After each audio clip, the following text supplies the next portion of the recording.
desire to create cold spaces is universal. Many of the offices we work in and the homes we sleep in are kept cool during warm seasons of the year. Many of our industries operate in cold spaces. We keep much of our food in refrigerated containers. Even the spaces we live in are kept cool for our comfort. We even drive in air-conditioned cars when the weather is hot. In the food industry, cold spaces are created to work with and store perishable foods. Low temperatures help prevent meat, dairy, and other products from spoiling. The cold helps fruit and vegetables keep their color, texture, and nutrient content for longer periods. At higher temperatures, they more rapidly decay.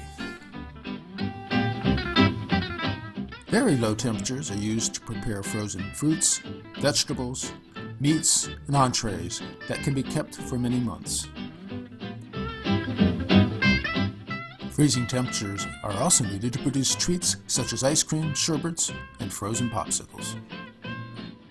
To create cold spaces, heat must be removed from the space and dumped to an external environment. Although several means exist for creating cold, the most common method is based on the mechanical vapor compression system. The system is based on the fact that the equilibrium between gas and liquid can be manipulated by pressure. For example, at atmospheric pressure, water will boil at 100 degrees C. Its vapor and liquid exist side by side. If placed under a vacuum, water can boil at a much lower temperature, at room temperatures and even lower. The properties of water, however, are not convenient for its use as a refrigerant. Other more useful compounds have been developed, including ammonia, R134A, and others. These are often low molecular weight, fairly volatile substances, and often contain chlorine or fluorine. They have boiling points near room temperature or below. In the mechanical vapor compression system, the refrigerant circulates in a closed loop through a series of components. The refrigerant liquid enters the evaporator, found inside the refrigerated space, and transforms the gas as it absorbs heat from the surroundings. A compressor takes the low-pressure vapor and converts it to high-pressure gas, with a vapor-liquid equilibrium temperature higher than that of the outside surroundings. A closer view shows how the refrigerant enters the evaporator, a series of vent tubes that act as a heat exchanger. It often has fins and even a fan. The liquid refrigerant transforms to a mixture of gas and liquid and finally all gas by the time it leaves the evaporator. The vapor enters the compressor, where a series of pistons compress it to high pressure. When the high-pressure vapor enters the condenser, it is now at high enough temperature to release the heat to the surroundings. In contrast to the evaporator, the gas entering the condenser turns to a mixture of gas and liquid, ending up as a saturated liquid before it exits the condenser. The relatively high-pressure liquid enters the expansion valve, returning to a low enough pressure suitable for the evaporator. In home refrigerators, the compressor resides near the bottom of the refrigerator and is usually accessible from the rear. The evaporators lie in the refrigerated compartments, often hidden from view. The condenser may also be near the floor or on the back of the refrigerator. In cars, the compressor resides in the engine compartment, with the motor turned by the car's engine. Engaging the AC causes a clutch to engage the compressor motor. In refrigerated manufacturing facilities, the compressors often lie on the roof or otherwise outside the building.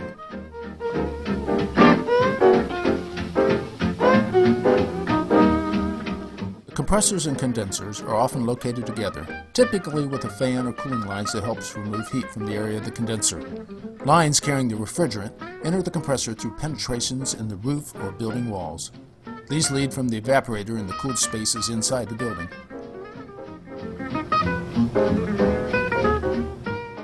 In the cold room inside, the evaporator is usually situated near the ceiling. Heat rises from the space below and is sucked in by fans to blow across the evaporator coils.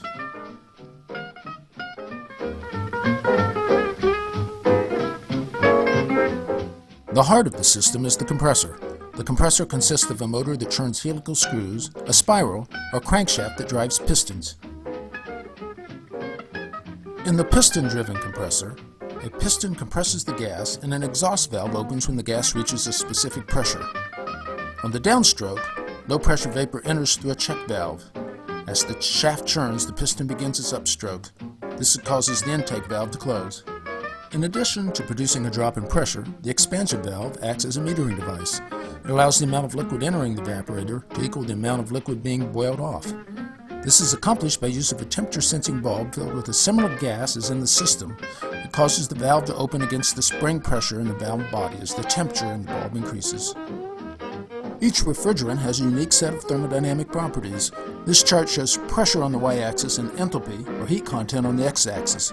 On the left side of the curve, the refrigerant exists purely as a liquid, in the middle as liquid and gas, and on the right side purely as gas.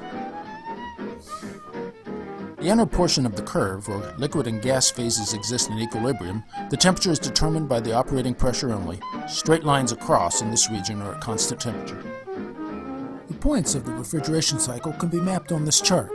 The relatively low pressure side is determined by the suction pressure of the compressor. The high pressure side is determined by the operating temperature and pressure of the condenser. The input of the compressor is seen as point A.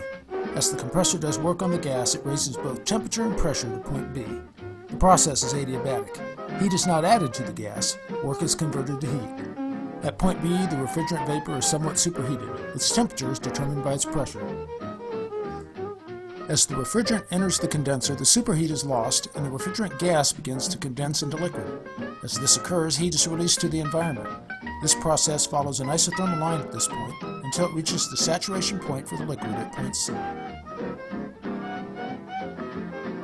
From there, the liquid enters the expansion valve, where the pressure drops to the low side needed in the evaporator. In this process, some of the liquid is converted to flash gas. At point D, the lower temperature liquid is ready to enter the evaporator, where it absorbs heat from the surrounding and is converted back to a gas. Critical enthalpy properties and performance criteria can be determined from the chart.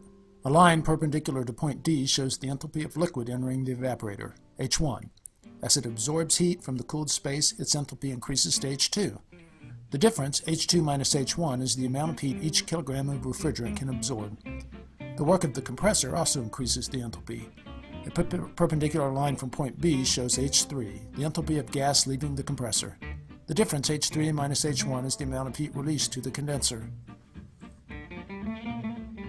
The heat absorbed in the evaporator is just H2 minus H1. The equivalent amount of work done in the compressor is H3 minus H2. The values can also be used to determine how well the compressor operates. This is measured by the coefficient of performance, which is the ratio of heat gained in the evaporator, H2 minus H1, compared to the amount of work done in the compressor, H3 minus H2. Typically, coefficients of performance above 5 or 6 cannot be attained. We have assumed the vapor leaving the evaporator was saturated, that it's still at the temperature for the phase equilibrium between liquid and gas. Likewise, we assume the liquid refrigerant leaves the condenser at saturated conditions. In fact, it is more common to allow the vapor leaving the evaporator to become superheated by 5 to 20 degrees. This somewhat improves performance and ensures that only vapor enters the compressor. Likewise, the liquid leaving the condenser may be undercooled. How do we know for sure? At 0.15 megapascals, a system running R134 refrigerant would have a saturation temperature of minus 20. At 0.8 megapascals, the temperature at saturation is plus 30 degrees C.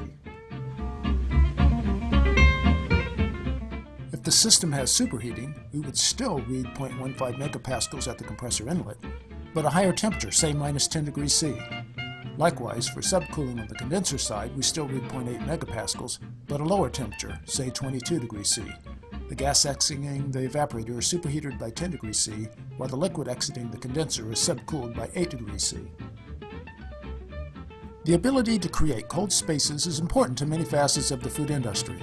The primary means of doing this is through mechanical vapor compression systems, which allow heat to be carried away from a cold space by means of circulating refrigerant and released at a higher surrounding temperature. This comes at a cost through the capital cost of the equipment and the amount of work done by the compressor.